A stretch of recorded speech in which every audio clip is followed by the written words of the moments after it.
ప్రేమగల తండ్రి, మీకు హృదయపూర్వకంగా వందనాలు.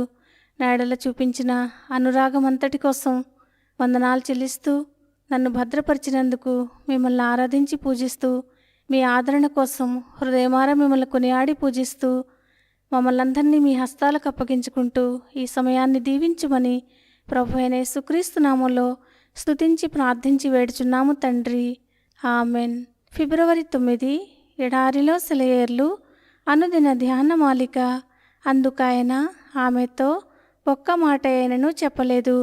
మత్తయి సువార్త 15వ అధ్యాయం 23వ వచనం.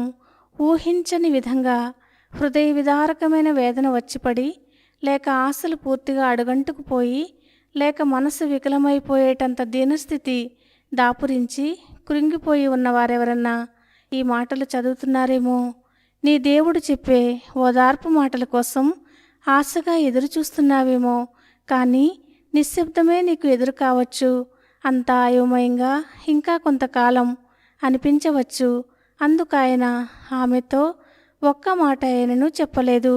బలహీనమైన హృదయాలు ఓపిక పట్టలేక పిలిచే హృదయ విదారకమైన పిలుపులకు దేవుని సున్నితమైన హృదయం ఎంతగా నొచ్చుకుంటుందో. ఎందుకంటే ఆయన సమాధానం ఇవ్వకుండా ఉండవలసి వచ్చినది మన మంచి కోసమే. యేసు ప్రభువు నిశ్శబ్దం ఆయన మాటల కంటే ఎక్కువ అర్థవంతంగా ఉంది. ఇది ఒక సూచన కావచ్చు, తిరస్కారానికి కాదు గాని సమ్మతికే, నిన్ను మరింతగా ఆశీర్వదించడం కోసమే. నా ప్రాణమా, నీవేళ కృంగియున్నావు? ఇంకనూ నేను ఆయన్ని స్తుతిస్తాను ఆయన మౌనం కోసం. ఒక పాతకాలపు కథ ఉంది.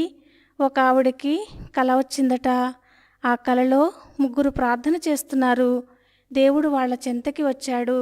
మొదటి స్త్రీ దగ్గరికి వచ్చి కరుణతో, కృపతో, వదనంలో వెల్లివిరిసిన చిరునవ్వు ప్రేమను కురిపిస్తూ ఉండగా ఆమెతో మృదువుగా మధురంగా మాట్లాడాడు. ఆమెను వదిలి రెండో ఆమె దగ్గరికి వెళ్ళాడు. ఆమె నుదుటి మీద ఒక క్షణం చెయ్యి వేసి ఒక్కసారి ప్రశంసాపూర్వకమైన ప్రేమ దృక్కులతో ఆమెను చూశాడు. మూడో ఆమె వైపు చూడనైనా చూడకుండా ఆగకుండా దాటి వెళ్ళిపోయాడు. ఆ కలలో ఆ కలకంటున్న ఆమె అనుకుందట, దేవుడు మొదటి స్త్రీని ఎంత ప్రేమించాడు, రెండో ఆవిడను కూడా మెచ్చుకున్నాడు. కానీ మొదటి ఆమె పట్ల చూపించిన ప్రేమను చూపించలేదు. మూడవ స్త్రీ మాత్రం ఆయన్ని ఎంతో బాధపెట్టి ఉంటుంది. అందుకే ఆమెతో మాట్లాడలేదు సరికదా, కనీసం ఆమె వంక చూడనైనా చూడలేదు.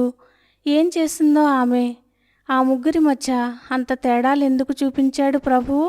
దేవుడలా ఎందుకు చేశాడో ఆమె ఆలోచిస్తూ ఉండగా ఆయనే వచ్చి ఆమెతో ఇలా అన్నాడు, నన్నెంత తప్పుగా అంచనా వేశావు. మొదటి స్త్రీ నా మార్గంలో నడవాలంటే నా ప్రేమ, నా అపేక్ష ఆమెకి అవసరం. దినంలో ప్రతిక్షణం నేను నా ప్రేమతో ఆమెను వెంటాడుతూ ఆమె ఆలోచనల్ని చక్కబరుస్తూ ఉండాలి. లేకపోతే ఆమె దారి తప్పిపోయి పడిపోతుంది. రెండో ఆమె విశ్వాసం కాస్తంత గట్టిది. ఆమె ప్రేమ లోతైనది. పరిస్థితులు ఎలాంటివైనా, మనుషులు ఏం చేసినా ఆమె నా మీద విశ్వాసం ఉంచుతుందన్న నమ్మకం నాకుంది. నేను నిర్లక్ష్యం చేసినట్టు, పట్టించుకోనట్టు ఉన్న ఆ మూడో స్త్రీకి ఉన్న విశ్వాసం, ప్రేమ అతి శ్రేష్టమైనవి. నేనే ఆమెకు అత్యున్నతమైన బాధ్యతాయుతమైన సేవ కోసం అతి కఠినమైన పద్ధతులను ప్రయోగించి శిక్షణనిస్తున్నాను. ఆమె నన్ను అతి సన్నిహితంగా తెలుసుకుంది. మనసంతటితో నా మీద విశ్వాసం ఉంచింది. చూపుల్లో కానీ, మాటల్లో కానీ, చేష్టల్లో కానీ నా మెప్పుదల కనిపించకపోయినా ఆమె విశ్వాసం చెక్కు చెదరదు. నేను ఎలాంటి పరిస్థితులు కల్పించినా ఆమె నిబ్బరంగా, నిస్సందేహంగా దాటిపోతుంది. స్వభావ సిద్ధంగా ఆమెలోని అణువణువు, ఆమె మనస్సు, జ్ఞానము వ్యతిరేకించిన నా మీద నిరీక్షణను మాత్రం వదులుకోదు. ఎందుకంటే నేను ఆమెను నిత్యత్వం కొరకు సిద్ధపరుస్తున్నానని. నేను చేస్తున్నది ఇప్పుడు ఆమెకు అర్థం కాకపోయినా ఇక ముందు అర్థమవుతుందని ఆమెకు తెలుసు. నా ప్రేమలో నేను మౌనంగా ఉంటాను. ఎందుకంటే నా ప్రేమ మాటల్లో చెప్పలేనిది, మానవ హృదయం అర్థం చేసుకోలేనిది. బాహ్య సంబంధమైన వాటి వల్ల కాక ఆత్మచేత బాధ నొందిన వాళ్ళై మీరు కూడా సహజంగా నా ప్రేమకి స్పందించి నా మీద విశ్వాసం ఉంచాలన్నదే నా ఆకాంక్ష. ఆయన మౌనంలోని అంతరార్థం నువ్వు తెలుసుకుని ఆయన్ని స్తుతిస్తూ ఉంటే ఆయన నీ ద్వారా అద్భుతాలు చేస్తాడు. తన బహుమానాలను ఇవ్వకుండా దాచిపెట్టిన ప్రతి సందర్భంలోనూ ఆ దాతను నువ్వు మరింత లోతుగా అర్థం చేసుకోగలగాలి. దేవుడు ఈ మాటలను దీవించునుగాక. ఆమెన్.